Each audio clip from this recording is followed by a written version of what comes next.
आफ्नो गाडी चलाउँदै अगाडि बढिराख्नु भएको छ। हामी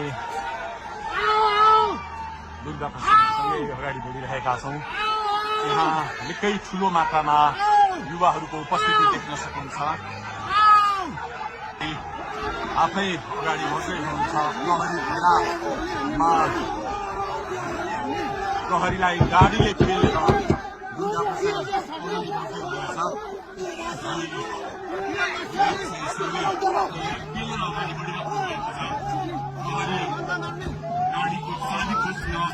तोडिसक्नु भएको छ र अब अगाडि सशस्त्र प्रहरीको टोली रहेको छ। उहाँ काम गरिरहेको छ।